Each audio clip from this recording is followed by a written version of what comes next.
It's the Swole Patrol. It's the Swole Patrol today. We're talking about eating lots of meat and getting super buff like Shawn Baker. He is here and he rows really fast. He deadlifts more than you do, I can guarantee it. And he dunks basketballs and has a huge cock. I've seen that outline in his tight pants, and I know a big cock when I see one. Wonder when that piece was going to Wow. get. What do you mean? I wonder what that was going to enter into the lyrics. It was late. It was nice, late. That's all. Full veiny member. Wow, son. Oh, God. This episode of Swole Patrol. yeah, you should be. This episode of Swole Patrol, courtesy of True Recovery and Hydrolyte. Hydrolyte.com/Dr. Drew. Our newest sponsor, Select CBD. Thank you so much to everyone. Learn more about this CBD product. Go to drdrew.com/select. That's my site, drdrew.com/select. That's my site. That's your site. Yeah, that's what I meant. We got a lot of cut and paste here. That's Dr. Drew's site, of course, drdrew.com/select. For a limited time, you can save 25% at checkout with code Dr. Drew, and listen at the break for more info on these amazing products. Today, we welcome back to the show the man behind the carnivore movement, Dr. Shawn Baker. Hey, can I just do something totally off? Because the Absolutely. CBD stuff, because I don't know much about it. I mean, does that stuff, do you find that it works for a Yeah, lot of people? What's your thoughts on that? It's strictly anecdotal. We don't have the data sure. yet. I tried it. It disrupted my sleep. She tried it. I'm pointing at my wife. Had anxiety the next day. She had a panic attack the next day. Because I can't do that stuff. Yeah, so I don't know. I mean, there's clearly some people think it's anti-inflammatory. And you had me use the lotion, oil, man, the rub. I've tried the rubs. I've tried the little bit of the pills. I've tried pills with a little tiny bit of THC, which is some people claim is how it works. Maybe I got a little pain relief. I'm not sure if it was anti-inflammatory or I not. definitely get sleep aid. Dr. Drew, it screwed with my disrupt sleep. his sleep. Yeah. For me, it knocks me out. It's been the greatest godsend since I'm incapable of using, sleeping pills, the good kind. The CBD, man, half hour before I go to bed, it really does. See, I, on the other hand, have complete knockout from melatonin. I mean, completely gives me sleep for about 5 hours. So, these biologies are very variable, very complicated. We will get some clinical data soon because CBD is like the new Bitcoin. I mean, there's so many different CBDs. It's kind of funny story. So my next door neighbor, in my house in New Mexico, he wanted to rent my house for the purpose and eventually buy it because he's growing a big giant CBD. He got a license and he's got this big, huge greenhouse. Mm-hmm. And he's like, I want your property because I want to grow more. And I'm like, well, I can't sell the house anyway right now because this market's not good. So here, rent it and do what you want. So it's kind of interesting. It doesn't seem to do harm. The jury is still out for sure on addicts, whether addicts should be using it or not. He is long enough into recovery that it's probably not that big a deal either way. It's so weakly psychotropic so weakly psychoactive. But again, this is all questions to be answered. Long-term use, who knows? But the anecdotes are piling in, and a lot of psychiatrists are using it for anxiety. I've seen that. So it's being used. It's out there. It's just I can't yet say it with great clinical certainty. That's kind of similar to the carnivore diet with the anecdotes piling in. Well, I was going to say, we're saying the same thing. A lot of stuff, and a lot more anecdotal evidence though with the carnivore diet than I'm seeing with CBD. Because this is why. Because the anecdotal evidence with carnivore diet is objective. I can physically see you lost 40 pounds and your bench press is higher. You know what I'm saying? Whereas CBD is completely subjective. Yeah, I'll grant you that.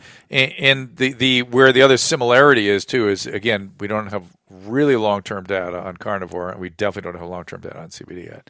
Do you feel like we have long-term enough horizons on carnivore? No. Yeah. I mean, we don't. But, honestly, and this is one of the criticisms people will levy, is say there's no long-term data. But, I mean, when you really look at the data out there, there's no long-term data on any diet. I mean, if you want to look at a long-term randomized control trial that you've isolated that diet, it's just never been done. It's too expensive to do, quite honestly. And so there's epidemiology where they follow populations and they say, well, this group of people ate a little bit more of this and they lived longer or they had less heart disease or less cancer, and so therefore the diet must be good. Well, that's really not a very good way to determine what you and I should be eating. It just really isn't. And I don't know if you know where Professor John Anitis out of Stanford. He's probably one of the most published or cited scientists in the public health field. And he's come out and said just recently, he said that all the nutritional epidemiology we've done is basically not taught us anything. Well, that's what Kate Shanahan always says, right? Kate, Kate, Kate, deep nutrition author, yeah, right? she's I haven't met her, but I know she's a biochemist, and right, she's like, we can't say I'm a biochemist. I know when you can make you can talk about certain kinds of fats, you can talk about certain things here, and that's it. That's what all we can really say. But let's dig in nonetheless on some of this stuff. Sure. I have a million questions.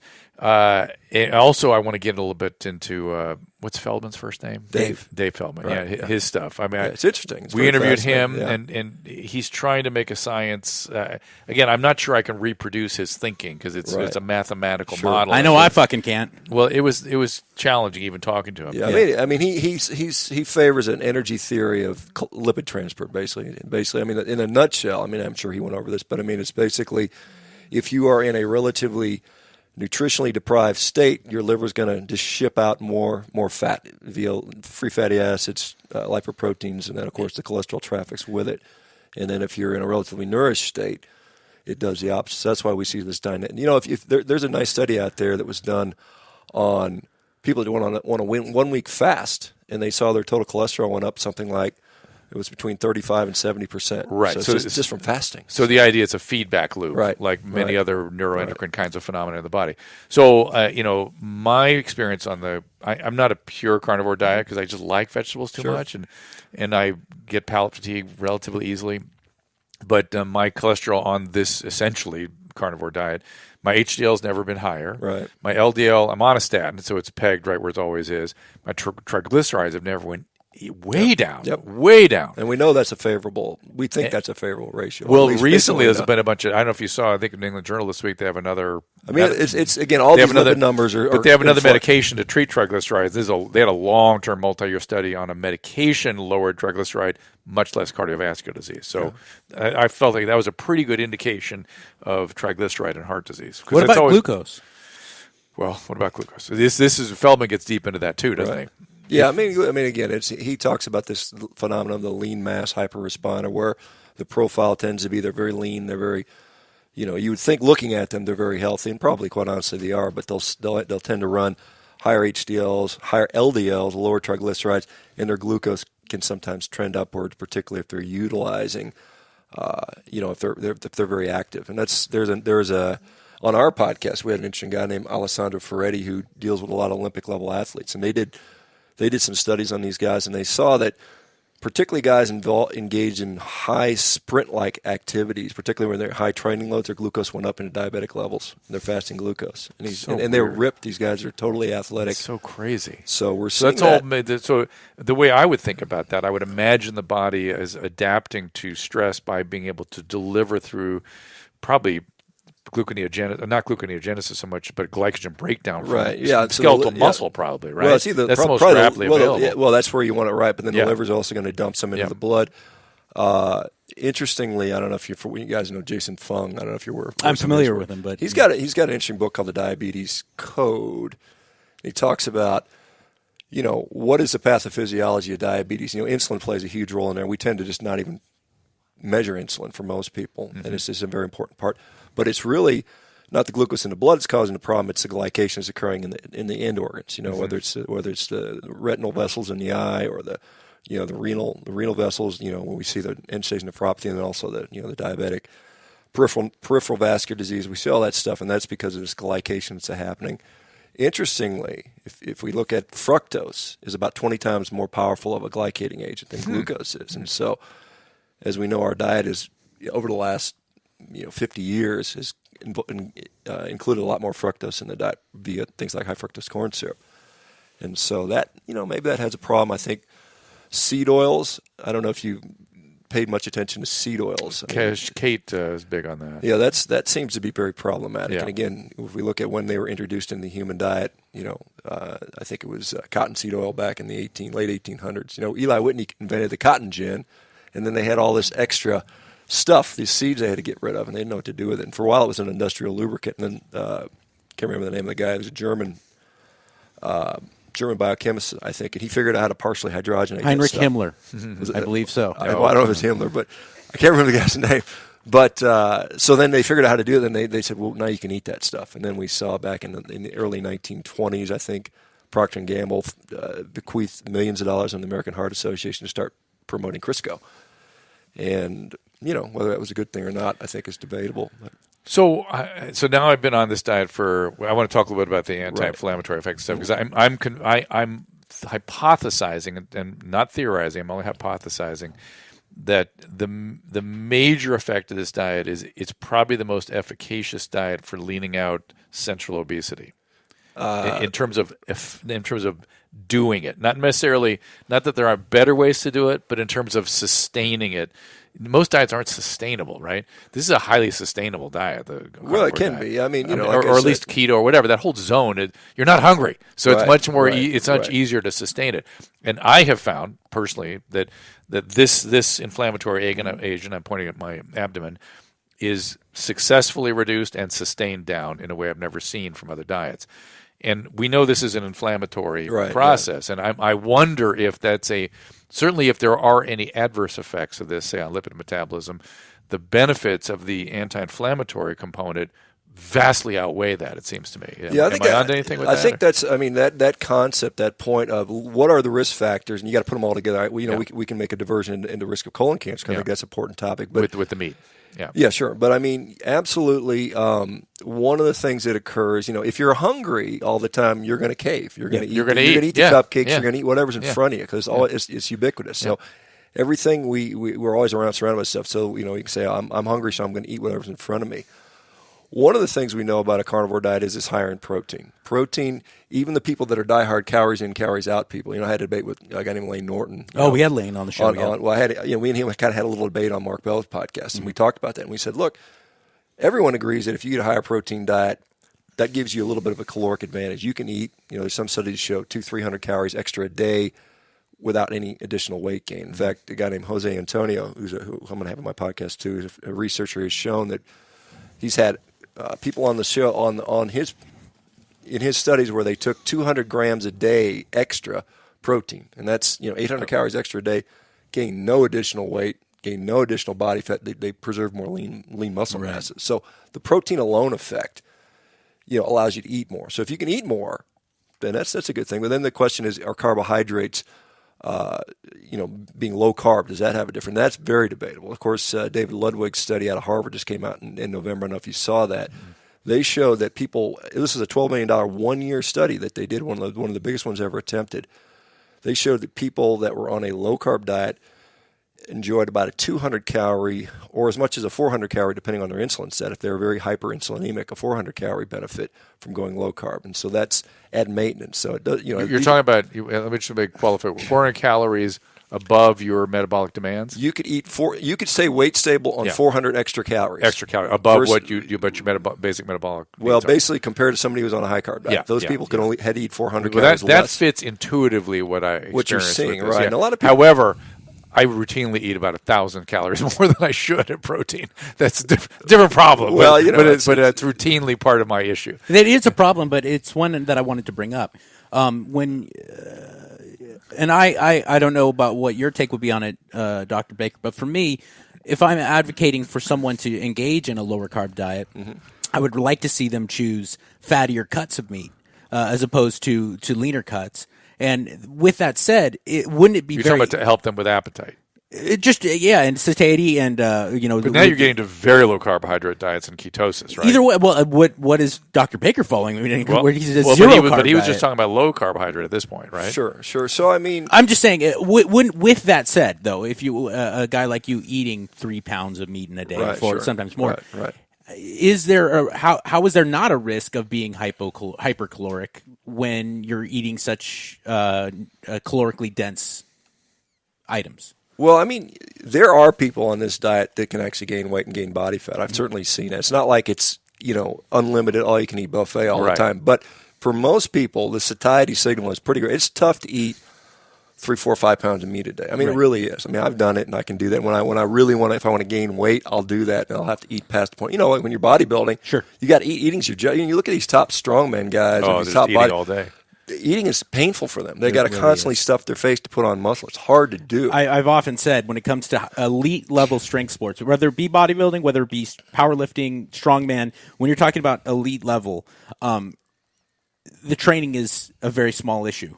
Because everyone listening to this podcast, everyone in this room, we all like to train. Yeah, training's fun. Training's fun. That's a fun part of the day, yeah. It's, can you have 12 meals a day, take the Tupperware with you everywhere you go? I mean, that's what separates the proverbial men from the boys in elite strength sports, Afford it. What's that? Well, yeah, that's an issue. That's your job, though. Yeah. I mean, if that's your job, you better. It is my job. I make a lot of bacon around here. Good, making some bacon. That's Dr. Drew's. That's Dr. Drew's personal chef over there. It's true. It's true. The next question I wanted to get to, because I think you brought up a good point. Not only is it very difficult to overeat meat alone in comparison to other hyperpalatable things like bread and rice and things.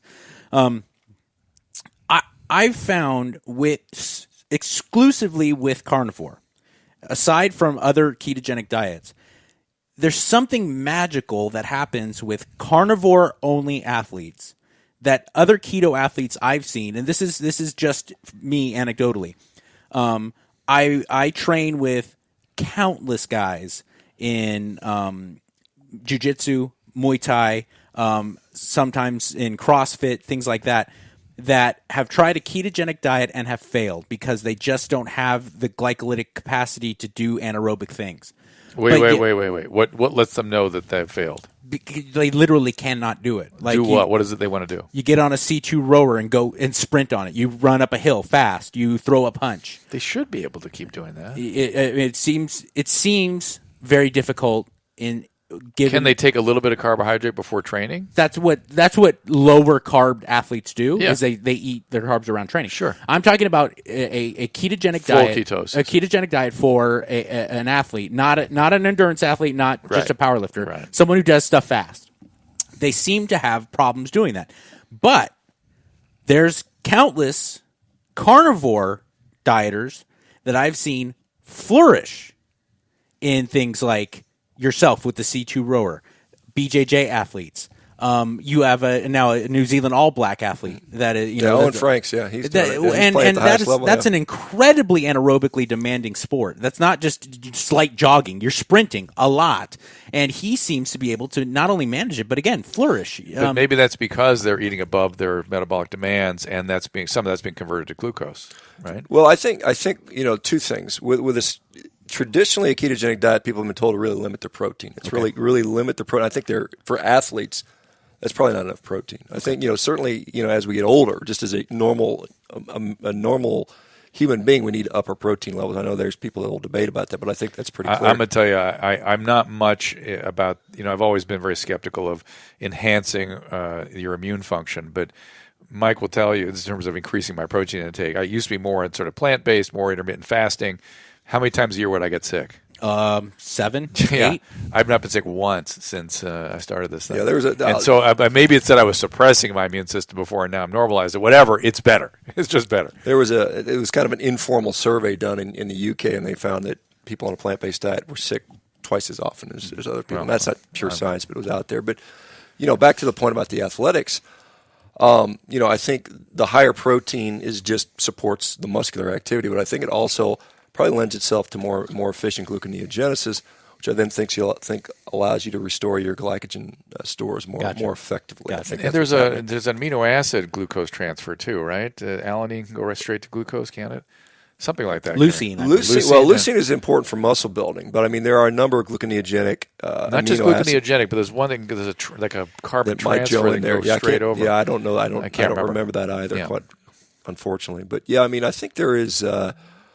Because I was on a ketogenic diet for about 2.5 years before I started this, and I noted, just a significant improvement in athletic Did you fall into this? Did you just kind of, I forget how it happened. Well, I mean, I was reading and just kind of like, I was very interested in athletic performance and said, what have people done? And then I just kind of found a couple pieces together. Some people that have been doing it for decades and doing well, and I started reading about some of the older athletes that would do this stuff. And if you go back prior to the 1950s, I mean, it was pretty well believed back then that a high meat diet was the key to athleticism, and probably for a reason. That's what they discovered back then. Until we, when in the late 60s when the Scandinavians started getting into the carbo loading, where that science came from. Yeah, my dad. This is again just there's no scientific research here, but this is just a interesting story. My father was a business consultant in accounting for many years, but one of his biggest clients was the IOC, the Olympic Committee.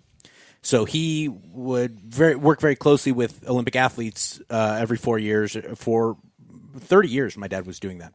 And he always found it so strange that when he was a college athlete, and then and his father, who was an athletic coach, my grandfather, before a big boxing match, before a basketball game in the 1940s and 50s, everybody would try to find a nice steak for you to eat, and they would try to load you up on a nice steak. And my dad said there was this radical change he noticed with the Olympic athletes around 1980, where then there was this carbo loading became an issue, and it was a light switch. You watch these athletes going from trying to make sure that they had healthy amino acid delivery to let's eat our unsauced pasta, bowls of it, before our competition. It was just like he said, like an immediate shift. Yeah, that was based out of the Scandinavian research in the 60s. There's a guy now, I think his name is Art Shrub, who just before the turn of the century, around the late 1800s, had every running world record from like 100 meters up to like,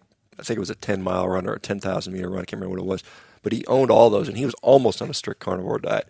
Back then, he was dominating the world at that point. I think that's 100 years ago, but still, it's kind of interesting. Let's take a real quick break. We're here with Dr. Shawn Baker.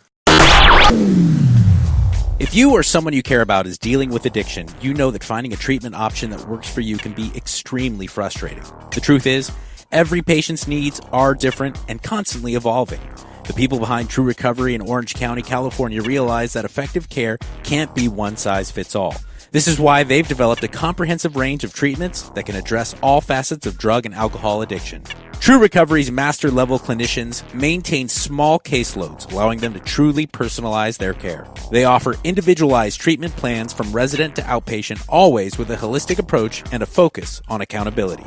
As patients become ready, True Recovery offers assistance with life and coping skills, school and vocational coordination, as well as community reintegration support. I've spoken with True Recovery's medical director and was impressed with their range of therapeutic modalities and psychiatric services. Their experienced team is well equipped to manage patients at all levels of care. To request information on how True Recovery can provide you the personalized care you need, go to drdrew.com/true. That's drdrew.com/TRUE. Welcome back to the Swole Patrol podcast. I am Mike Cather with Dr. Drew Pinsky here, of course, our guest today. A much talked about man in the world of nutrition right now. He is the forefather of the carnivore diet, Mr.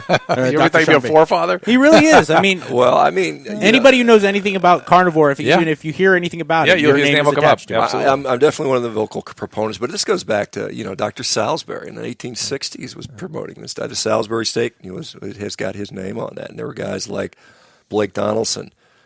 He's got a book called Strong Medicine. You read that; it's kind of offensive by today's terms because he uses some impolite word. Well, you guys might like that. He mostly refers to women as cunts, which is I found that completely inappropriate. And in a medical journal, good for you, Mike. In a medical book. I'm glad you were sensitive. But there's been several. I'm not. Certainly there's been a lot of people that have talked about this for years, and probably the inventor of the carnivore diet was some Australopithecine from 3 million years ago. Of course, this is where it comes from. Yeah, you're probably just stripping meat. Is there anything coming off Facebook in terms of questions?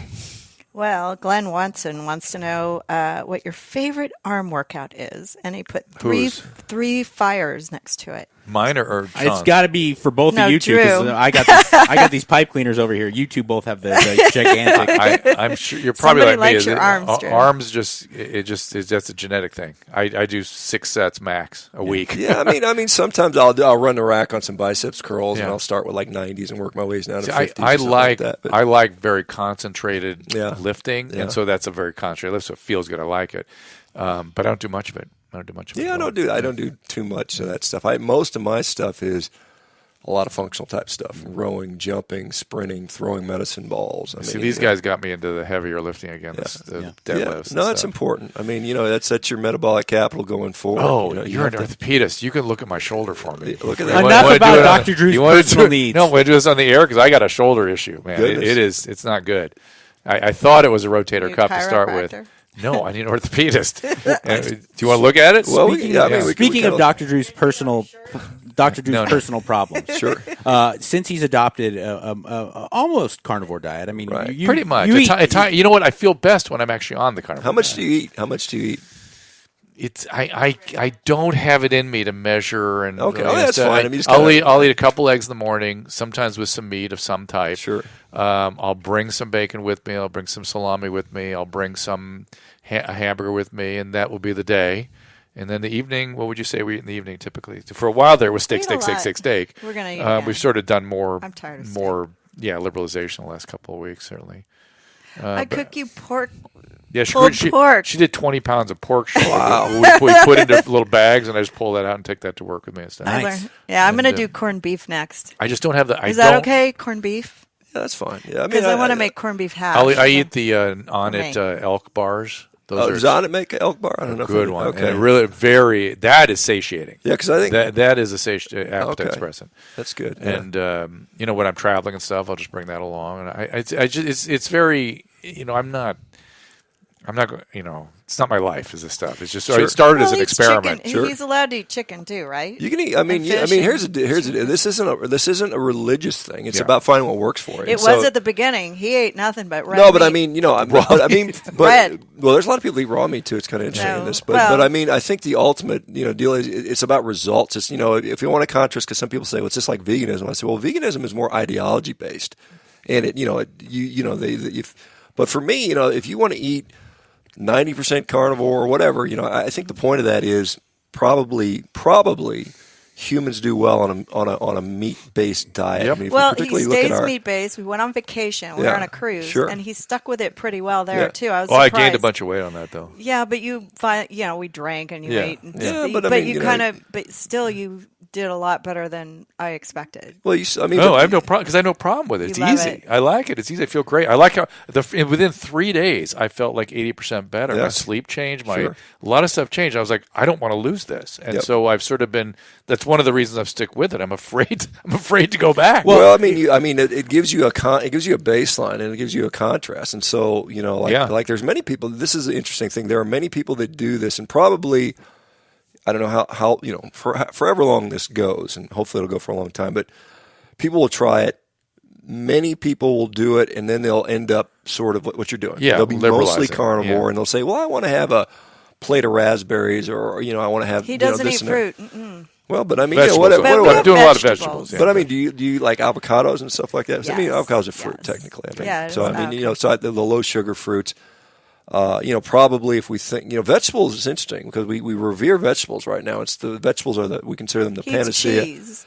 Well, cheese is okay. Some people, dairy is an issue, but I mean, I think a little bit of cheese probably for most people is fine. But the thing about vegetables is they really didn't come into the human diet significantly until we cultivated them, a few thousand years. And broccoli made it to England like in the the mid 1800s, got to the U.S. in the 1920s. You got to remember, for all of human history, essentially, we were just trying to get calories in. Right, and vegetables have none. They don't count. Yeah. Right. So what would be the foraging strategy to eat a bunch of leaves? They're going to be bitter, and before they were called, they're probably fairly toxic. And there's no calories. Right. And so you think about what's going to give me the most calories so I can survive. And remember, we lived in the Pleistocene. It had to be storage was one thing. So bread and things like that you could get, and it had to be portability, right? And then low mass because you wanted to bring it with you, and then high dense calories. That's what we had to deal with as humans, right? Well, that's non-infectious, not carrying infectious disease. Sure. Well, that's one of the reasons. Kind of interesting. If we look at our anatomy or our physiology, we have our gastric pH from 1.1 to 1.5, which is even in the animal kingdom. There's even other carnivorous animals that their pH is higher. It's 2. The lower the pH, the more acid there is. And we are on par with hyenas and vultures, and that's because probably when we first started evolving, back maybe say 3 million years ago or whatever you want to say. Foragers. we were probably scavenging, Yeah. animals, and they were heavily contaminated with pathogens, and so we have this very acidic stomach to deal with that stuff. But I mean, back to, what was the solution for getting calories back then? And, so vegetables probably weren't around because they were no calories. Fruit you probably would have eaten, periodically where it was, depending where you were. And now remember, humans colonized the earth, and but you wouldn't store it. You just eat it off the tree. No, you eat it off the tree. You might carry a little bit with you, but I mean, you basically eat it off the tree. But I mean, we live in this time. So it's interesting. There's a professor, Felisa Smith, at the University of New Mexico, who did a survey of the size of animals. So if we take all the animals in the world, all the terrestrial animals in the world, and mammals, and add them up, and say, what's the average size? Like I take the elephants and the elks and the buffalo and the deer and the mice and the cats and the dogs and all the animals in the world. Mammals. The average size of a mammal today is about 20 pounds. Yeah. Say 100,000 years ago, the average size of a mammal was 1,100 pounds. So during the Ice Age. During the Pleistocene. Yeah. So we had that just roaming vast giant animals everywhere. Wow. And humans were extremely, the main target is kind of sad because our main target were proboscidean animals. So the big elephants, the mammoths, and Homo erectus, which was around for about 1.8 million years. They were one of our predecessors, figured out how to kill these animals, and they did just with a spear. I had a really interesting anthropologist, Mickey Bandora, on the podcast. He's out of Tel Aviv, and it's very easy for humans to kill elephants. Not hard at all, even with just a blunt, just a regular, plain old spear, not even a bow and arrow. So they were eating mammoths at will. Basically, their studies said they could just do it at will, and so I want some mammoth meat. Yeah, I know. Well, and it was very fatty, so that's why a lot of people end up gravitating to these fattier cuts of meat, just because there's more satiety. I think that's what we probably prioritize. I mean, you think about it. Am I going to chase a bunch of chickens around and get some lean chicken breast, or am I going to kill one mammoth? How many chickens do I have to kill with a spear? And the only technology I have is a spear. So it's like, kill a mammoth, maybe get some fruits. The underground storage organisms, like the roots, potatoes, and the tubers, they were very starchy. They weren't very starchy. They were very fibrous back then. Right. So you wouldn't have gotten much nutrition out of those either. So you might have done some of that, but I think the majority of it was, just big fat animals. Well, let's talk a little bit about plant-based diet. Sure. There. So our cardiac colleagues are totally invested. Many of them do. Yeah, pretty much. I'd say a large percent of them. So, like, if I had a heart attack, I'd be put on a plant-based diet, right? I mean, I don't know anybody that doesn't do that these days. Let's hope that doesn't happen. Well, see, I have a bad family history. I heard you've got large vessel disease. Large vessel disease, and so I worry about this stuff all the time, Sure. and that's why I'm not coming off a statin. Sure, because I feel like I'm doing something that way, and my LDL has been 110, 130 in that zone with a low HDL forever. Now you've got a better ratio. I got a much better ratio right now, both with this diet and with the statin. What about like high sensitivity C-reactive protein? Is that down, or have you checked my CRP? I have not checked that recently. It's never been up, but that's this. That's I have metabolic syndrome. Right, sure. So if this is down, I'm sure that's down too. I'm putting it in my gut. Yeah, that makes sense. Yeah. So if I had a high CRP, I have a calcium score of 0, coronary calcium me score. too. Me too. Right, which is mind-blowing to me, right, but I got on a statin very, very early because I was worried about all this stuff. Sure. So balancing these concerns out. Now here I am 10 months into a carnivore diet. How do I would be more worried if I were 30 on this diet, obviously, and trying to stay on it for 40 years as opposed to at 60 like I am now, thinking, am I going to stay on it 10 years or not? How do I really do that risk assessment? Well, I mean, again, if we look at all the risk factors for cardiovascular disease, I mean, LDL cholesterol is one risk factor. Yeah, I understand. And it's not the whole. I mean, there are some people out there that will say it is causative. I think that's controversial. It's weird. I just did the MKSAP. As internists, we do these update medical education things every 3 years, and they had it. It's bizarre how the pendulum swings back and forth. The last one I just completed, big. Pushing aside LDL, making sure we assessed all the other risk factors. Now all of a sudden LDL's up front again. It is interesting. I think there's something called the MESA calculator. I think it's called the multiple epidemiology atherosclerotic assessment or something like that. But that one includes a CAC scan because you've got your coronary artery calcium scan, which is a big part of the picture. So you know what's going on, or at least you have a pretty good idea. Do you know what that is? Do we need to explain what that is? A CAC scan? Coronary artery scan calcium. my CAC. Yeah, that's it. Yeah, that's it. Maybe you get one of those. There's a coronary artery calcium scan, and so it's a CT scan, X-rays, and it shows you if any calcification. Calcification is synonymous with something. Some endothelial right. something. There's some calcium in the vessel that's part of a late stage atherosclerosis, and so if it's 0, it puts you on a very low risk list strata for future cardiovascular. I should redo it. That was about 4 years ago when I last did one. So we have a question. Yeah. What do you use for digestive purposes? I don't understand what that means. What kind of Oh, this is a good example. Fiber. I was going to say. So I don't eat any fiber. So I do. Yeah, sure, I just eat a psyllium husk. Sure. And when people go, there's no fiber in the carnivore diet, sure. so fine, I take psyllium husk. Right. Now there is. Don't you take Metamucil too? That's psyllium husk. Oh. Why do people get all worked up about that? Well, I To mean, me, that's bizarre. Well, I mean, there's obvious. This is the colon cancer story now. Well, it's not. Maybe it's part of the colon cancer stuff, but I mean, it's more that fiber has really since about the 1960s, since Dr. Dennis Burkitt came back from Africa and saw Africans ate more fiber and had less heart disease. So therefore, Yudkin made the same observation that they eat less sugar, but it was like, well, they eat more fiber. Don't worry about the sugar. Yeah, this is the concern when people make dietary observations. Right. So it's like, well, it must be obviously it's eat more fiber, and therefore fiber is good for us. And then we look at the epidemiology studies, and people that eat more fiber, usually via things like vegetables and stuff like that, tend to eat less junk. I mean, if you're eating a bunch of fiber in your diet, you're probably eating less donuts. I mean, that's just the way it works. And so we've got, again, this epidemiology that shows that people that eat more fiber have less heart disease, have less cancer, live longer, so on and so forth. So we make this proclamation, well, therefore we need to have fiber. Fiber is completely indigestible by humans. Actually, no mammals can do it. In fact, there's very few animals. Bacteria are the only things that can digest cellulose. And so even termites can't. They have to have bacteria to help them do that. Cows don't do that? Cows can't. Cows depend upon a rumen which is filled with microbiome bacteria or with bacteria. And so that's why they can do it. They're very fit, and that's why they've got this four-chambered stomach. Yep. But we can't digest it. In fact, our fermentative capacity, if we look at comparative animals between humans and other animals, it aligns very closely with cats and dogs. About 15 to 17% of our digestive capacity is available for fermentation, which would be the cecum and the colon. And that's almost identical to what cats and dogs are. And cats and dogs generally eat a pretty much of not a plant-based diet for the most part.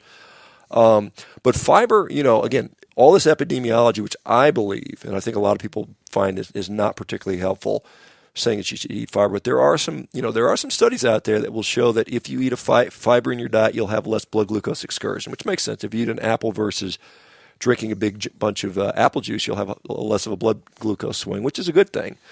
Now, on a carnivorous diet, your blood glucose doesn't really go up because you're not. So that's kind of a moot point. The other thing is, in some studies, it shows that it reduces cholesterol, and so again, that's maybe that's a benefit, maybe it's not. That's contentious. We do know that there's a lot of again there's associational studies showing that if your cholesterol is low, particularly after a certain age, it's associated with higher risk for all-cause mortality, cancer, neurodegenerative diseases, colon cancer, colon cancer, all those things, and colon cancer. And I don't think the infectious Wait, diseases. say that again. So if you get after a certain age, I think it's like 50s or 60, the lower your cholesterol is, the higher risk you are to die of all causes, to have cancer, to have neurodegenerative diseases and infectious diseases. Oh. So cholesterol is there for a reason. It's not like we make this molecule to kill us. What would be a normal or good cholesterol at over 50? The studies on there show something up to about 240, for total cholesterol. It used to be But 240. What would be used low? to be.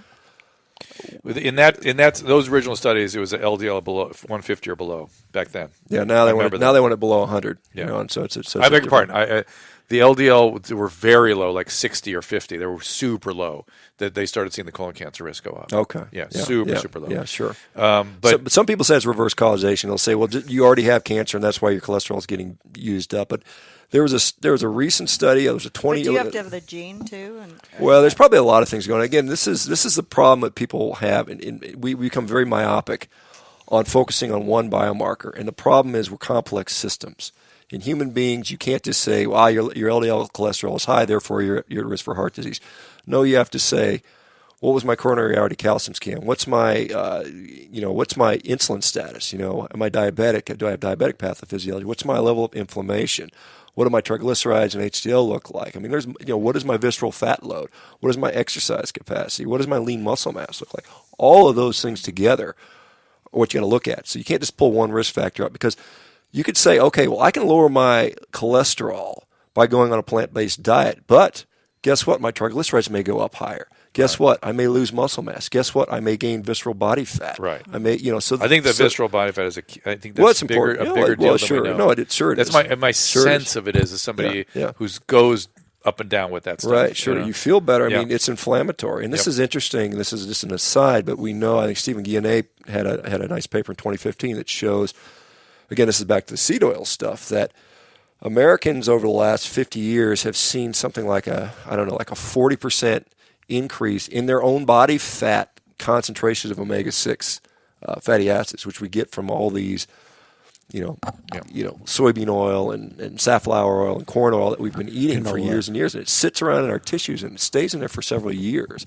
And that's why a lot of people on this diet or other diets will notice they continue to get better. Like I'm still getting better over 2 years into that's it. crazy. I still feel better, probably because I'm finally just turning over that crappy old soybean oil I had in my body. And that inflammatory piece, again, like guys like Jordan Peterson have been on this diet. His daughter's on it and claim resolution of what he is. We don't know what's going on there, but being called rheumatoid arthritis, his osteoarthritis. You're a joint doctor. Are you seeing lots of improvement? Absolutely. There are three. I have not had that, I got to say. Well, you're going to fix my shoulder Well, today. We'll see if we can do that. There are, and I've just been compiling all these antidotes and categorizing them by. If you go to meatheals.com, you can look up, you can type in arthritis, and it'll show you everybody that's had arthritis, it goes away. But joint pain, digestive problems, and mood, which is in your area, are the three biggest things. Mood, I've seen improvement. Sleep and improvement. Yeah. Energy Less improvement. Less snoring. Less snoring. So, yeah, sure. but that's probably that's because this is gone, right? It helps you sleep better, and you guys feel better. But yeah, I mean, I've definitely seen joint pain and not only things Good like sex inflammatory. Well, there you go. Sex drive Good up. for you. That's and again, that we joke about that, but I mean, it's an extremely important indicator of health. Yeah. I mean, if everything's working, in that regard, then that's a good sign. It's helpful after prostate cancer. No, it's very good. I heard. Yeah, that's right. He doesn't shoot loads. I have no prostate. Mike's enamored with that. The ladies dream of it. Goodness. Yeah, it's a real divide between men and women because men dream of fire hoses, and women are like, is there any way this can not come out at all? I know. Yeah. Can we get rid of this prostate thing? Goodness. That's I don't know. Maybe people will be advocating for that pretty soon. It might be removal. Me Too movement. Part of it. Goodness. This will be Me Too removement. But back to the I think your cholesterol's lower too. when we're talking about HDL's up. When we talk about visceral adiposity, that's either the central obesity, but more importantly the fat that sits around the pancreas and the liver and so on and so forth, and the omentum. That when we talk about colon cancer, because 2015 World Health Organization says, red meat, processed meat, class 1, class 2 carcinogen, relative risk 17%, 18%, which, it sounds kind of scary. If you look at the absolute numbers, absolute risk, lifetime risk for colon cancer, 4%, now it goes up to 5% if you eat meat versus not eating meat. Okay, so it's like, well, that's a risk factor, sure. If you have the genetics. Well, but here's the more important thing. What else puts you at risk for colon cancer? So, visceral adiposity, if you look at the studies on that, that's something like 300, 400% relative risk increase. So that alone just minimizes That's what that. I keep saying. That's been my sort of mantra about this diet. I mean, since we last talked, that's been the piece I've been saying, which is I have a feeling, my instinct is that visceral adiposity, removing that has so much benefit that it outweighs substantially the other stuff. Absolutely. And I think there's something that Susan's alluding to, which is you can now test for some of these cancer risk genes, and so it turns out I have what's called MSH6, Color.com, which is it's a place called Color.com. You go, you spit in the thing, and for $200 they'll do the 30 things that are like BRCA from many other different. Right. So I have a Lynch syndrome, it turns out, which if remember we in medical school where they call it polyposis. Okay, remember, and so it turns out there's 6 variants on that, and they all carry more or less risk for colon cancer. And guess how you get rid of the risk? Or you manage the risk, heavier screening. So now my screening's done every year as opposed to every 3 years. And guess what? Now it's back to where everyone else's risk is. So all these things, like the 5%, from 4% versus 5%, this is all stuff to be taken into consideration when you're planning out your screening procedures. Doesn't mean you should necessarily avoid a certain diet because of that risk. Right? Does that make sense? No, it does. It does. We ate a lot of red meat in my family. Yeah, At I mean, least there's once a week. there is Lots of bacon. It's this is interesting. So if we look at, and this is something in 2018, cancer. a study came out of Asia looking at all the epidemiologic studies in Asia. Asia's not a small place, right? How many people live in Asia? 4.5 billion people. Most of the people on the planet live in Asia. When you look at Asians and you look at red meat or processed meat, doesn't matter how it's cooked, whether it's eaten raw, cooked, burnt, seared, whatever. There is zero association with colon cancer in Asians in Asia. So the question is, They have more stomach cancer, though. They might have more stomach cancer, but they don't have but the they colon think that's cancer. the smoked fish. It could be something else. But I mean, as far as colorectal cancer, and that's the boogeyman for eating red meat. Yep. Is it only occurs in Western societies, and so maybe there's something else. Well, then you say, what about maybe it's a genetic thing that Asians have? Well, guess what happens when Asians move to the U.S.? They get the normal They get risk. the same amount of colon cancer as everybody else. The risk goes way up. So it's not, in my view, it's not the red meat. It's the French fries. It's the Coke. Stuff that goes with that. Well, and we do know They eat that a lot of vegetables. This is Kate Shanahan's thing. The kinds of fats we're using right now, the fry our foods in and whatnot, are absolutely carcinogenic for sure. Absolutely. I agree with that. And so, and this is back to the seed oil thing too, Right. which is also adding to that risk. So here we are. It's complicated. It's complicated. That's the bottom line. Well, and again, So that's why people get when the people get sort of crazy about it. I'm like, whoa. Well, what bothers me is when people get crazy about it who have absolutely zero scientific training. Well, that's and they just start spracking off at the mouth, and I, who have zero scientific training, know enough to know that I don't know, so that I look at them and I'm like, shut the fuck up. Shut the fuck up with your claim that meat isn't nutritious. It's devoid of. What do you know? It's obviously nutritious. I mean, it's probably, in my view, it's the most nutritious thing on the planet. But I mean, but speaking of scientific training, I mean, I think Dr. Drew and I will admit we don't know it all. I mean, there's so much we don't know. This is the point. We're actually not even making a scientific case so much as a building I wouldn't say building a narrative, accumulating evidence and thinking it through scientifically. But this isn't science. I looked at Kate for the science, and she guess what she says. It's too complicated. We can't say anything. Sure. And so all we can do is try to build an understanding through the available evidence we have, and be careful in our thinking and not be overly anecdotal, but also not be overly dogmatic about stuff. Right, sure. Just like you were saying with the Japanese and their colon cancer risk. There's myriad of influences here, and to say one thing is causational as opposed to these are associations, let's try to figure it out. Very different kinds of thinking. Lots of tentacle porn. I think that we have to factor that in with the Japanase. That's over here now. Yeah. Has that reduced colon cancer risk? I don't know. What is it? Tentacle porn? Tentacle porn. Don't. Maybe I don't want to open this can of don't do worms, it. right? A can of tentacles here. Goodness. Dr. Baker, one thing. Yeah, tell me more about the tentacle porn. No, I'm kidding. You don't want to know. Getting to Dr. Drew and his experience. Right. One thing that I've noticed. Is he a nicer person now? Or maybe not. Dr. Drew's always been a damn nice guy. We don't spend as much time together, so you wouldn't know anymore. But I'm curious what you're observing. You should be asking me that. One thing that I noticed in your training, Dr. Baker, that I think is missing from a lot of people's training, especially those that are aging, Right. is the use of explosive movements, It's jumping. hard. Sure. And I think that people can benefit greatly, even if they're not competitive athletes, Right. from incorporating these movements into their training. Would you agree that is something that I feel like the above and beyond just lifting heavy weights, there needs to be some type of explosive movement to keep the body young? Please define. I'm never sure what you're including in that, because sometimes I feel like a deadlift is an explosive. No, Absolutely I mean not. a It's a slow lift. deadlift is a quick lift would be an Olympic lift. So I mean as far as I mean I agree to a point.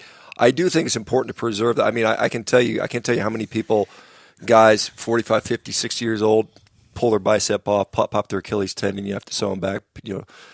Is that because they're suddenly starting to work? Well, I think what's happening is their tissue quality is poor, and I think diet tremendously impacts their tissue quality. In fact, if you look at animal studies, there's something called a burst point, where if animals are fed a certain way, if they eat too much garbage, their tendons start spontaneously bursting. Their fascia starts to burst because of what's in their diet. So I think humans are seeing the same thing. Now, if your diet is good, whether or not your joints don't hurt. My joints don't really hurt now. I'm 52, and but I can still jump and do all those things, and so I continue to do those things. But I do agree that aside from being strong or having maintaining lean body mass through things like bodybuilding, we should be fit. We should have some decent conditioning. We should be able to run and sprint. But doing jumping, and so what I do, for lower body, it's easy to just jump. I mean, that's a pretty way to do that. But for the upper body, it becomes more challenging. So I use a heavy use of medicine balls, where I go in there and I throw them as explosively as possible. And I literally try to break the things. I have broken several of them. Just trying to. The gym got mad at me because I was breaking their medicine balls. And I guess they have metal filings in there, so they're falling out all over the place. And so, but the Olympic lifts, it doesn't have. You don't have to get technical and do a snatch. High pulls. Right. They do the same thing for the most part. Jump, shrugs.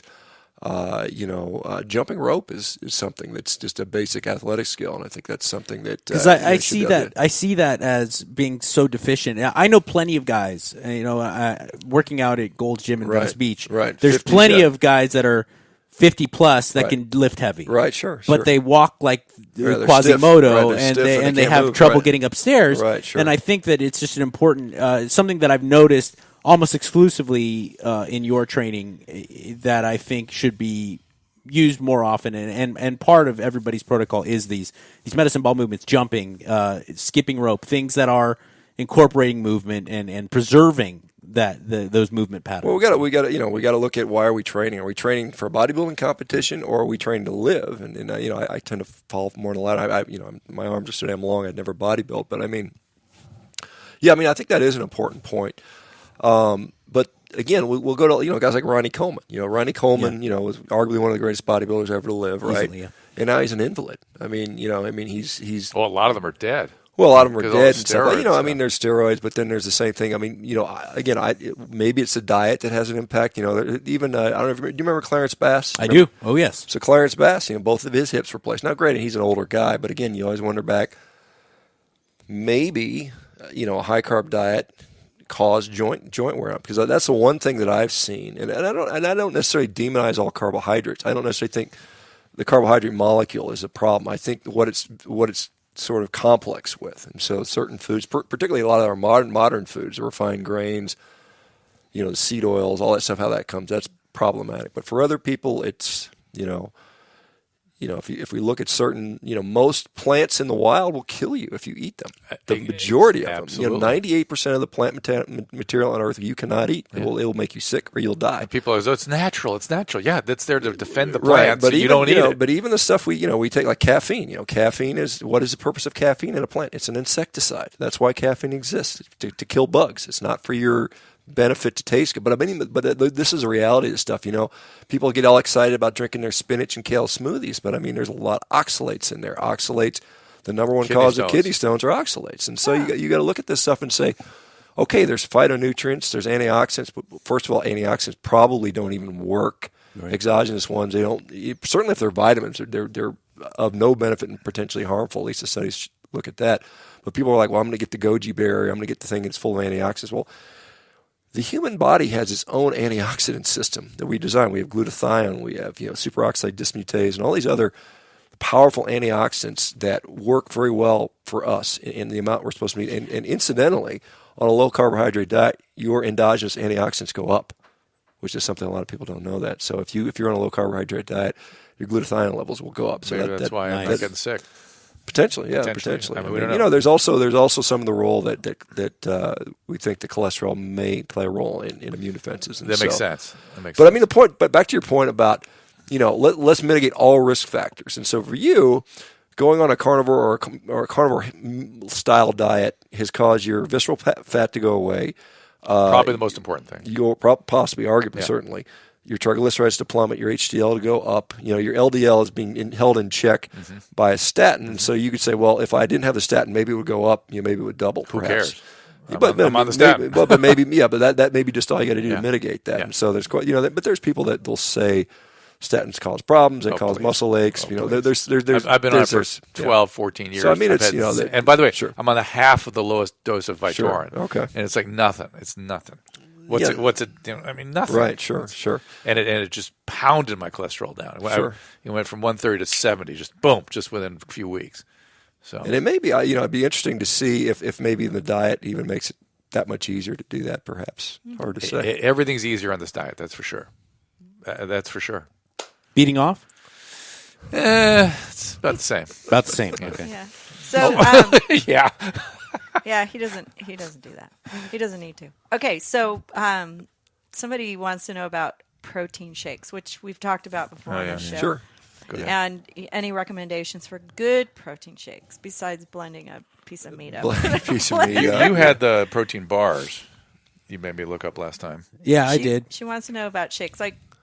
Maybe this is going off the carnivore diet because you have to add other stuff into it. But. Well, I mean, I certainly think it's better to get your nutrition from food, and as far as, but I mean, certainly if you look at protein digestibility, I mean, the World Health Organization, the FAO, the Food and Agriculture Organization, is going to adopt a different way to measure protein. They used to do something called the protein digestibility index for amino acids, I think, and they're changing that to a new study where they used to look at different proteins, and they capped it at 100% or 1.0 was the most you could get, and what it would do is artificially deflate certain proteins, and particularly whey protein is probably the most absorbable, digestible, even better than beef product on the market from amino acid digestibility and absorbability. We look at they're changing because what they're looking at now is what makes it to the end of the ileum as opposed to what goes through the colon, because what's happening in the colon is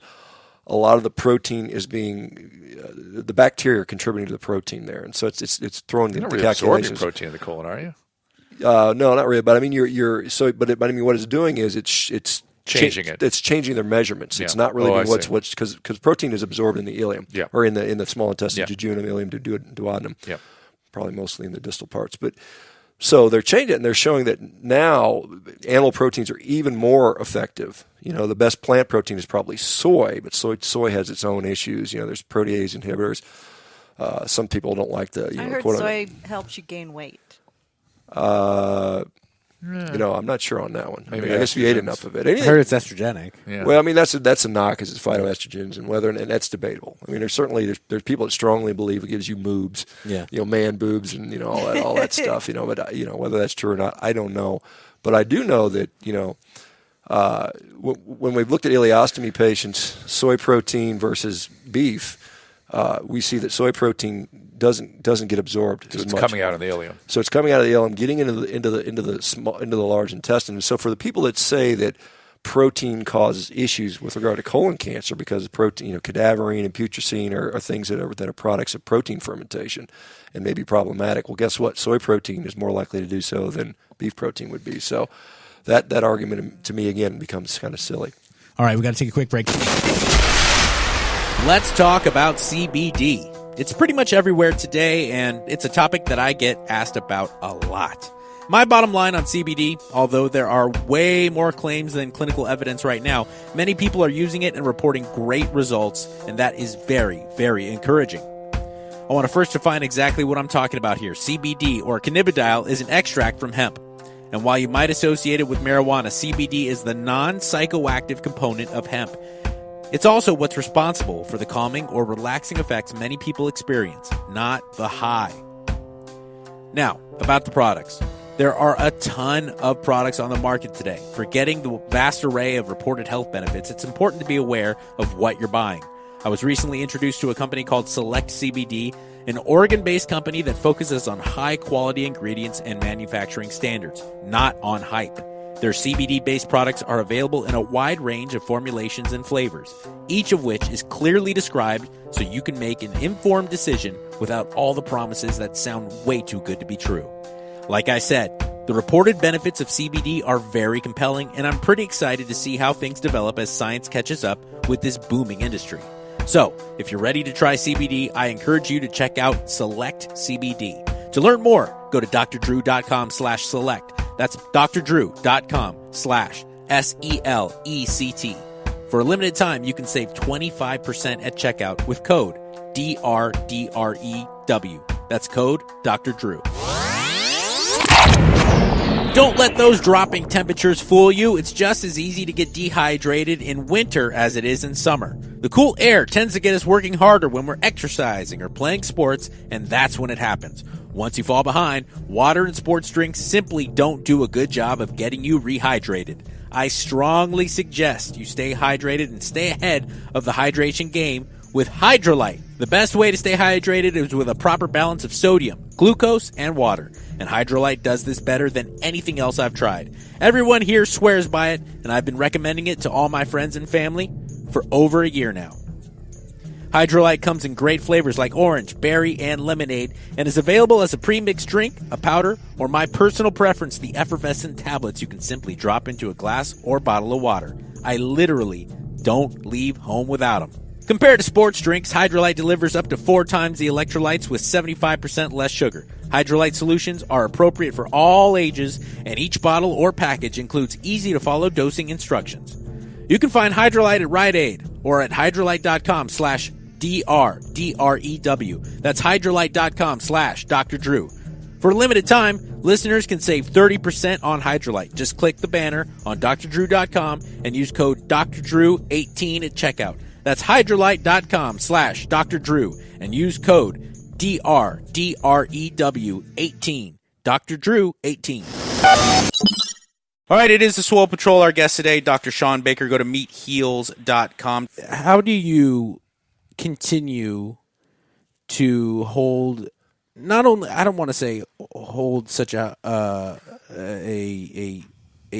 good demeanor, but I was just thinking the same thing. How do you deal with all the crap online? Yeah, because there's a difference between having a spirited argument, and a discussion, which is something that doctors have to deal with. Listen, there's a weird. I deal with, and I've told you this before.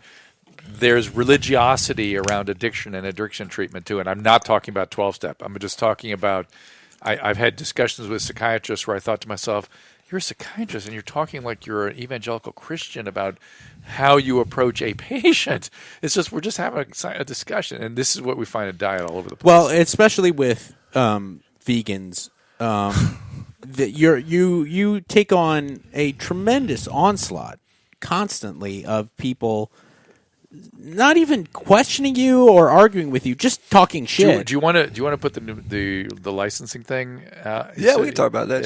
Sure. Tell the story. I don't know what it is. But well, hold a second. Wait, I'm sure there's a good story here. Why do you just shit on my question? Well, I answer your question and I'll answer that one. Right. But I mean, well, that's the kind of thing he shakes shit about, and I thought, it's not an issue for me. But well, I mean, it's a sticks and stones things. I mean, I don't care. I mean, I've had so many things in my life. I've had people shooting at me. I've been doing war trauma. I've been, playing an athlete getting punched in the face. I mean, this stuff is like, some knucklehead behind a keyboard and saying stuff. So it doesn't really bother me much. I do, one of the things that we're seeing, and this is very interesting, is topical. On January 17th, I don't know if you're familiar with the organization EAT, and they're combining with the Lancet. So EAT is a organization that was just funded by So this gal, her name is Gundhild Stortelen. She's a Norwegian billionairess. Her husband is like a hotel tycoon, and she's a vegan. Right. And she has funded this organization, and they are adamantly trying to change the way the planet eats. They really want everyone to go plant-based, and this is for impact on the this is on a global food supply. For what's for health, it's for environment and all that stuff. And there's a lot of stuff on environment we could talk about if we want, but. So they're launching this campaign on January 17th. They're teaming up with guys like Walter Willett out of Harvard, who is the head of the Harvard T. Chan School, the T. Chan School of Nutrition. He's very much in the plant-based camp. And so they're coming out, and so on January 17th, there's going to start this huge, huge anti-meat frenzy. It's going to be all the media. They're buying up gazillions of dollars, all these Beyond Meat companies and Impossible Burgers, they're funding all this stuff. There's just so much money going on. God only knows. I mean, I've had Impossible Burger. They're wonderful, but who knows what's in them. Yeah. Well, it's on the ingredient. This is interesting because, so here's an interesting, so Marco Springman is a researcher out of Germany. He's a diehard vegan. He published a study a few months ago saying that we should tax meat because of the risk of colon cancer. So we should put a tax on meat, and they're proposing like a 34% increase tax on meat and like a 65% increase on processed meat. God, our founding fathers just rolling over. Well, but all this tax everything is going to drive people crazy. So that's being. But he published this journal. He published this study in a journal called PLOS. PLOS. PLOS was founded by a guy named. Patrick Brown. Patrick Brown is the CEO of Impossible Foods. So he founded the journal where the vegan is putting the data in, and so incidentally, in case you don't know this, the World Health Organization, the 2015 decree that meat was a carcinogen, the IARC, the International Association for Research on Cancer out of Lyon, France, 1/3 of the members were vegetarian or vegan on that committee.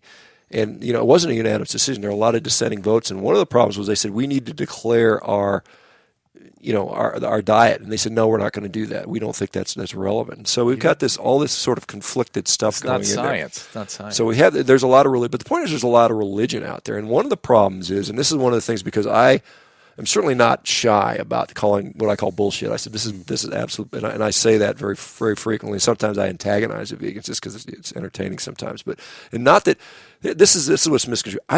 I am all 100% supportive of people adopting a vegan diet if they want to. If that's their personal decision, they should have freedom and choice to do that. Do I think their kids should be on it? Probably not. But as an adult, if you want to do that, that's fine. If it works for you, great. If it doesn't, then don't get too tied up in it and do something else. But the problem is, we're seeing these restrictions being, they're talking about taxes on meat. They're talking about restricting it. There's schools where they're sort of enforcing these, meatless days, meatless Mondays, meatless Wednesdays. These things are happening. And so I think, again, and maybe I'm wrong. And certainly I'm certainly liable to be wrong.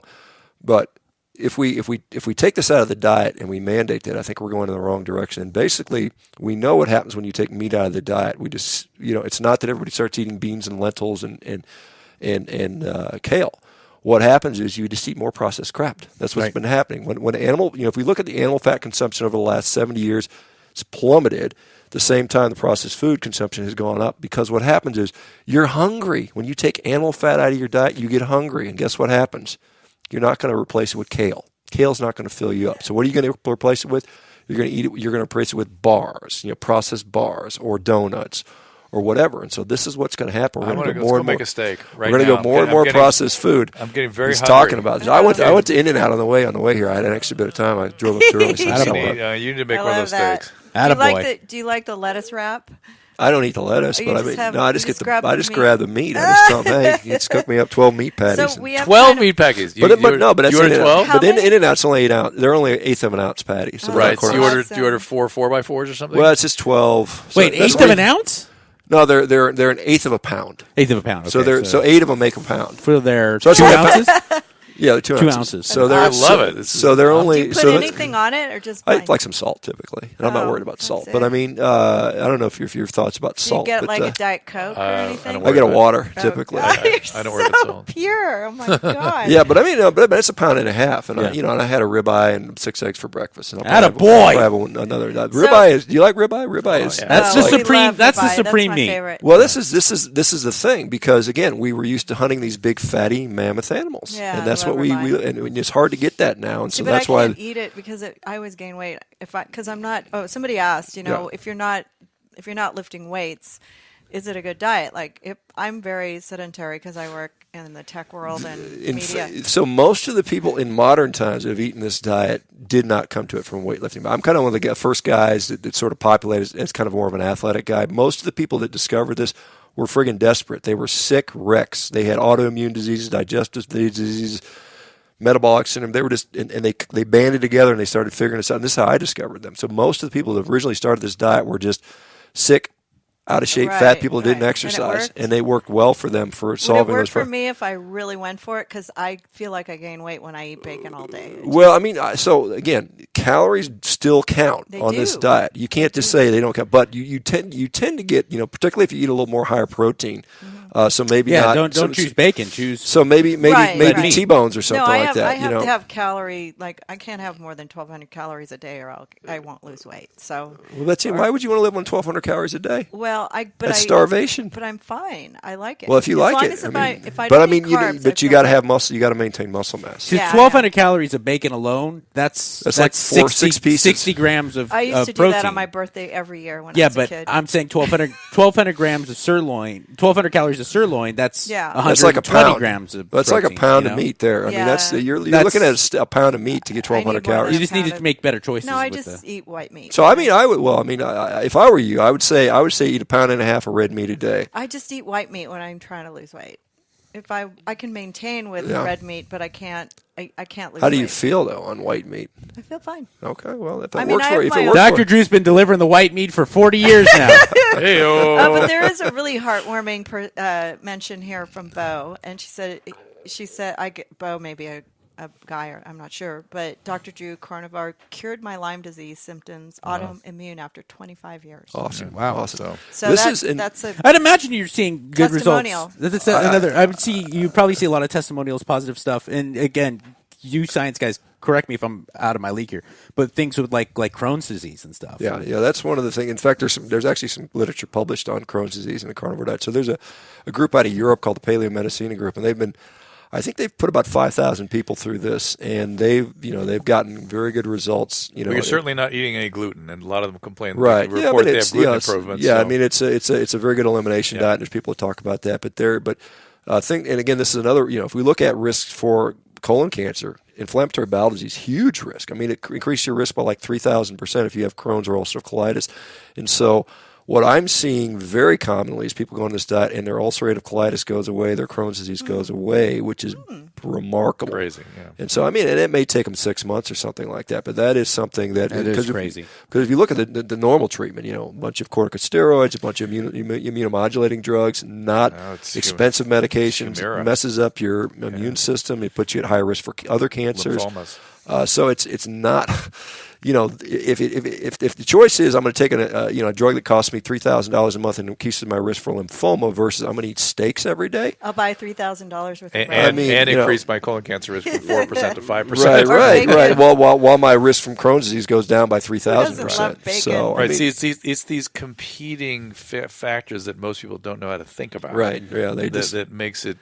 That's what gets frustrating. That's the thing. Like I said, we got to take a big picture view. We got to say we're a complex organism. There's a lot of variables, and we probably still only identified maybe 10% of what's actually out there. Oh my God! So we're like, every month it's like some new discovery, and then of course everybody runs out to buy the supplement that supports that discovery. But I mean, I don't know. My parents loved red meat. I mean, we're Midwesterns, Right. and we lived to 92 in this family, and my dad ate nothing but cold cuts and sausage, and like that was all that was in the refrigerator was meat. Right. Well, I meat. mean, the classic counter argument to that is, well, there's smokers who lived to 100 years, and we know smoking is bad. Well, but, I my mean, mom didn't live to 100 for that reason, but my dad did. But I mean, he just loved fat and red I think meat. most humans do. I mean, I think it's a visceral need, and it's just something that we're designed for. There's a reason why. And he had a lot of energy. Yeah, there's a reason why that tastes good to us. I mean, again, you can make the same argument about sugar, though.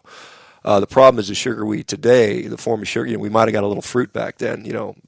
Probably small quantities. Right now, it's overwhelmingly everywhere. And you can't get away from that. But he swears that onions kept him alive. Could be. It's kind of funny if you Onions, if you look at the supercentenarians, if you look at all their stories, people lived to be 150, and they all say. The secret to life was eating cookies. The secret to life was eating bacon. The secret to life was, smoking a cigarette every. Well, you never know. Yeah. So it's. So how much does 12 patties at In-N-Out cost? Today, I can tell you, it's probably about $25. No. It was $11. Wow, $11. See? So pound and a half cooked meat. That's And the other water. thing. The fallacy is this diet has to be expensive. I mean, there are a lot of people that can do this. Particularly if they want to eat ground beef. It's $4 or $5 a day. Well, that's So why I it's bought not the pork cost shoulder prohibitive. because the bacon's very expensive. Yeah. And this was like I think I got 20 pounds of meat. You get pork at belly, Smart maybe. Yeah. Yeah, I did. No, shoulder or butt or whatever. And I got 20 pounds at Smart and Final, and it was 50% off. So it was a $40 piece of meat for $20, and we still have some left eating it over. for 3 weeks. Yeah, no, it's. I cooked it on New Year's Day, right? Yeah, still plenty left. Wasn't I'm still it New eating Year's that we did that? Yep. I don't know. Yep. And we just got back, and you went right and did it. But I remember? made another one this weekend. My son ate half of it. What'd you make this weekend? I made another one, a small one. And Jordan that's ate. what that was. Okay, okay. You missed the whole thing. Oh, I thought it was leftover from I the ate other some one. too. But it's sort of like bacon. You can throw it in with eggs. You can do, and it's really good and it's cheaper. And then I'm All going to right, try. I'm really hungry having this conversation. I All know. right, let's wrap it up. S Baker MD on Twitter, at S Baker MD on Twitter, and then of And course don't forget Instagram about as your well. podcast. Yes. Yes. Oh, okay, yeah. So Human Performance Outliers podcast, myself and Zach Bitter. Zach, he just set the world record for a 100-mile trail run. And he's a low carb. He does all meat a lot. He ran 100 miles in 12 hours 8 minutes. Oh my God, That was like the fastest ever been run. that is unbelievable. He just did that about a month ago. So, and he's Crazy. big. That would take me 12 days. He's eating like 2 pounds of meat every day minimum, and so Nice. he's been doing well with that. So that's cool. I can answer that licensure question if you want to go do ahead. Yeah, it. please. Put that away. So my status right now is I'll get my license back in February. And it was In New Mexico. in New Mexico. And the reason, I voluntarily surrendered my license. It wasn't that it was taken away. I voluntarily surrendered because I got in a battle with an argument about the fact that I was, instead of offering people surgery, I was saying, let's cancel your surgery and do lifestyle stuff. Who went after you for that? Well, it was interesting. So when I was at the hospital, I said, look, because I was seeing very good results, like people not needing surgery because we were changing their diet, and I said, I want to have 1 day a week where I just do lifestyle counseling. And they said, no, we don't have an appetite for that. Who's because, we? The hospital administration. And So you were working for the hospital at the time. I was employed for the hospital. Oh, boy. And so, but I was ahead of the group. I was very successful doing thousands of cases. One of the busiest surgeons in the state. What do you do? Well, I mostly? did general, but I did a lot of joint replacements, hips, knees, shoulders, and then sports medicine, and then trauma. And so, I was on the billboards, but voted the best doctor in town, all that crap, radio shows, all the stuff you do. I was doing that stuff, and they were, all for me. And then when I started saying, look, I want to do lifestyle medicine 1 day a week, no. Then I said, well, let me be on the employee wellness committee, or let me do that. And they said, so they sent me up there, and the gal's like a vegetarian, and said, no, we have no interest in your ketogenic diet at this point. Right. And then I said, then there was a bariatric program they started up, and my buddy who was actually the bariatric surgeon, they said, well, we need a the non-operative part of it. And I said, I want to do that. Let me be the non-operative guy. And they said, no. And then finally I said, I'm just going to do this stuff on my own. So I started blocking my schedule, and I say, I'm going to spend, because you can't, in orthopedics, I don't know how like psychiatry was, but in orthopedics, it was, 5 to 7 minutes to see a patient, and it's just not enough time to do counseling. So I was taking half an hour, 40 minutes with patients, talking about lifestyle and all that stuff, canceling surgeries. Didn't go well, so I got it. So they then did a peer review on me, and they used my direct competitor to overview my cases. He said, I disagree with these ones. I asked for a fair hearing trial. We did that, and it's a very long story.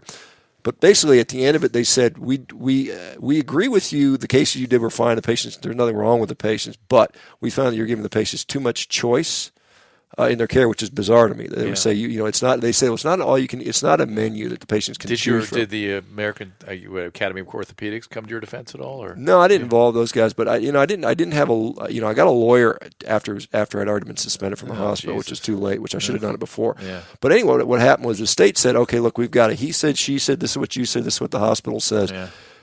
You can surrender your license and get independently evaluated, or you can fight it. And it may take a year, and it's going to be hundreds of thousands of dollars. I said, well, I'm just going to surrender my license and get independently evaluated. And so I did that.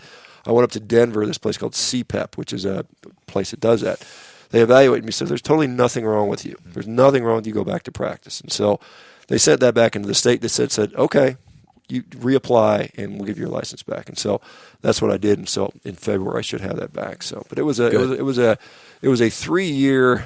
Sounds horrible. Nightmare. It took 2 years at fighting with the hospital before they, it took them a year to give me almost a year and a half to give me a trial, and it was just waiting, and so anyway, so Well, Dr. Baker, I'm glad to hear that, and congratulations. Meantime, on you work on my reinstatement. shoulder. Yeah, maybe we'll work on it. Yeah, we'll And, do something. it's always I'll stick a steak on it. It's always a pleasure to talk to you, and I wish you the best of success. Not only getting back into the medical world, but with everything you're doing with the carnivore movement. I really do. Thank you for coming on the show. Sure. Thank you, man. Thanks for having me, guys. Appreciate it. Hey, everybody. It is the Swole Patrol podcast. You can find me on Twitter at Mike Catherwood, and Dr. Drew is at Dr. Drew, of course. Join the email list today. Send your questions. drdrew.com/contact, and put Swole at the top of the email so we can get your comments. And this will get you a weekly email reminder with a link to this show and all the great shows that Dr. Drew and I do, and all the shows that Dr. Drew does by himself, and of course with Adam Carolla, the great Ace Man. Please tell a friend and subscribe on iTunes. Don't forget to rate us 5 stars. And on Podbean or Google Play. All 3 help us out. We also are on YouTube/Dr. Drew, and hope you can give us all your comments, even if you're a troll and you want to destroy our feelings and our emotions. Support our sponsors and the show. Click on the banners on drdrew.com for the links for special discounts for the products Dr. Drew and I endorse 100%. Send questions and comments to our Facebook page, facebook.com/Swole Patrol Podcast, or on Twitter @Swole Patrol Pod. And be good, be swole. #Swole Patrol.